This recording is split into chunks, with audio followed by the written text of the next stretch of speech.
안녕하십니까. 호구로 투자하는 쇼킹 부동산입니다. 작년 9월 말부터 허그의 고분양가 심사 기준이 개편이 됐습니다. 그래서 주변 시세를 대부분 반영하는 분양가가 측정되기 시작했어요.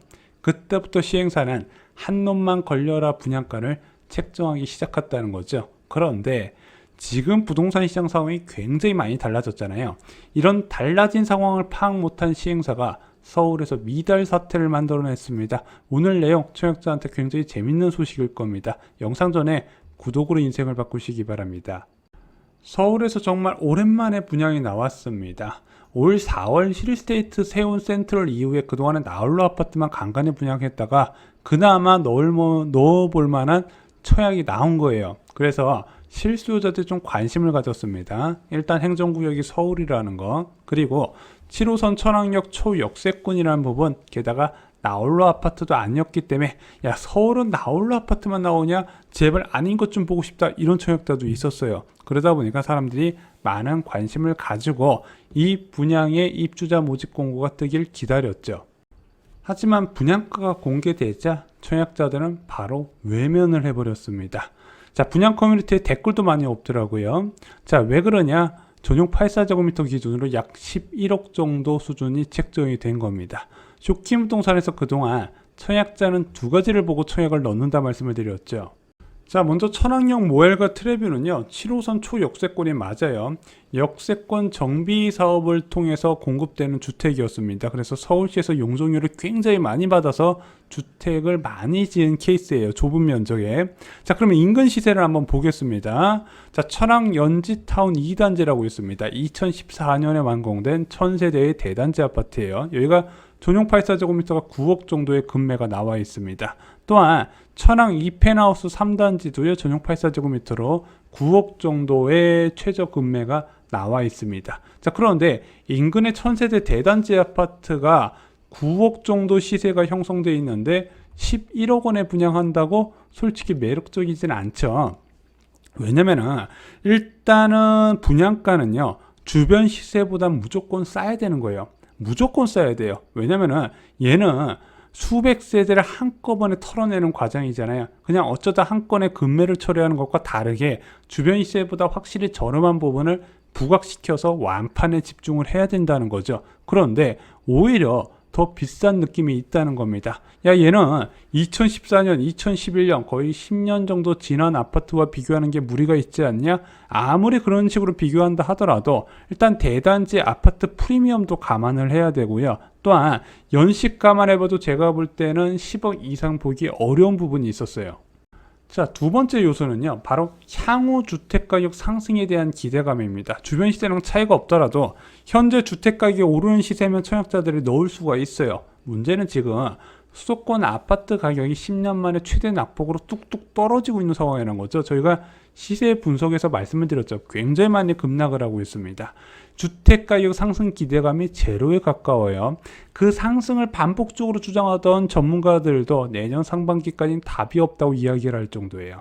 그러면은 쇼킹 부동산에서 보는 적정 분양가는요, 84 타입 기준으로 9억 이하에 나왔어야 돼요.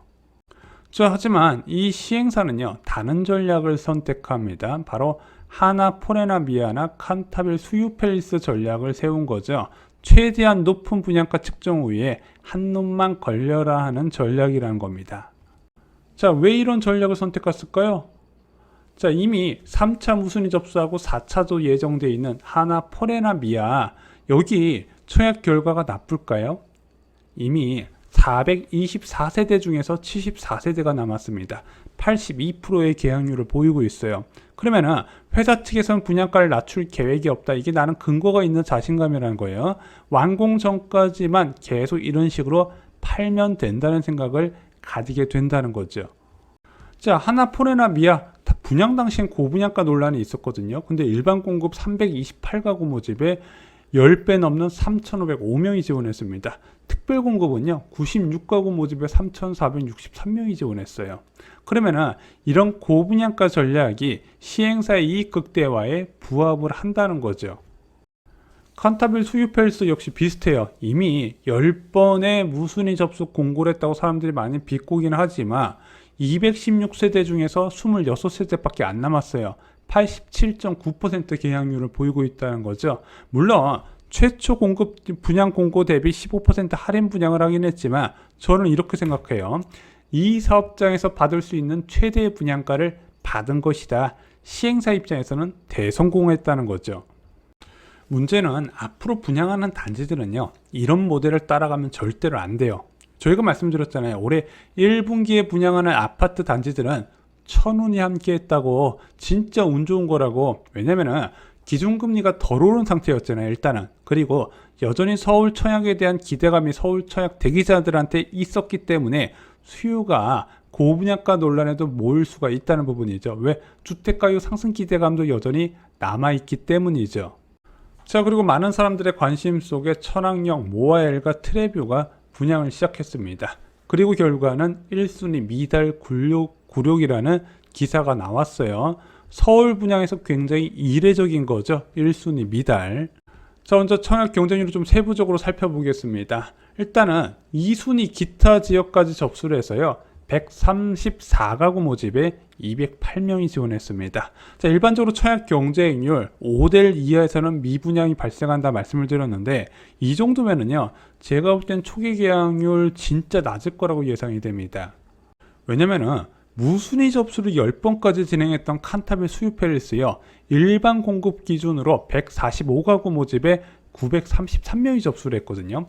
원룸형을 제외하고는요, 공급 세대수보다 훨씬 많은 청약 통장이 몰렸다는 부분이에요. 자, 고분양가 논란으로 뜨거웠던 하나, 포레나, 미아도요, 일반 공급 기준으로 10대1 경쟁률이 넘었어요. 그렇게 많은 청약 경쟁률을 몰렸고요. 해당 지역에서는 커트라인은 54점까지 나왔습니다. 굉장히 높은 점수가 나왔다는 부분이죠. 이렇게 첫 청약 경쟁률이 낮으면 문제가 되는 게 있어요. 청약자 입장에서는 이렇게 생각을 한 겁니다. 아이쿠, 저기 좀 이상하다. 어떤 분양이길래 이 순위까지 접수를 해? 내가 이거 계약하면 안 되겠다 생각을 하겠죠. 그러다 보니까 초기 계약률이 극히 낮아지는 문제점이 발생을 하게 되는 겁니다. 근데 아까 말씀드렸던 올해 1분기 때 공급했던 단지들의 사례를 따라가려면요, 적어도 초기 계약률이 60에서 70%는 되어야 나중에 한 30에서 40% 정도를 무순위 접수를 반복하면서 털어낼 수 있는데, 그게 안 된다는 거예요. 자, 천왕역 모엘과 트레뷰, 이거 자녀 세대 털어내려면 진짜 고생 좀 할 겁니다. 왜냐면은 지금 11억이라는 돈은요, 1년 전과 비교도 할 수 없을 정도로 큰 돈이 됐어요. 왜냐면 1년 전까지만 해도 뭐 경기도 외곽 지역도 개나 소나 다 10억 넘어가는 상황이었는데, 지금은요, 10억이라는 돈은 굉장히 많은 선택을 할 수 있습니다. 일단 11억이라는 돈을 가치로 보면은요, 지금 30년물 장기국채사잖아요. 이자가 3.6% 나와요. 세전 이자가 월 330만원 정도 나온다는 부분입니다. 한 달에 330만원의 돈을 매달 받을 수 있는데, 그것을 포기하고 아파트, 구로구에 있는 아파트에 청약을 넣는다? 그것도 좋은 층은, 층과 동은 조합원들이 다 가져가고, 안 좋은 층과 동만 남은 이제 일반 분양을 받는다는 게 솔직히 쉽지 않은 선택이라는 거죠.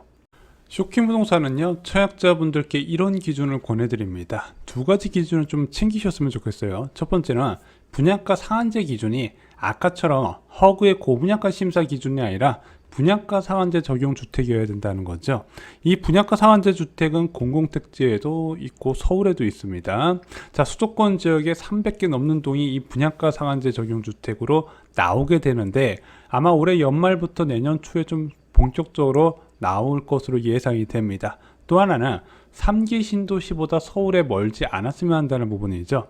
자, 2027년부터 본격적으로 3기 신도시가 입주하게 되면 여러분들이 예상하는 것보다 더 많은 공급이 이루어지게 될 겁니다. 그러면은 그것보다 외곽에 있는 지역은 철저하게 외면받을 수밖에 없다는 부분이죠.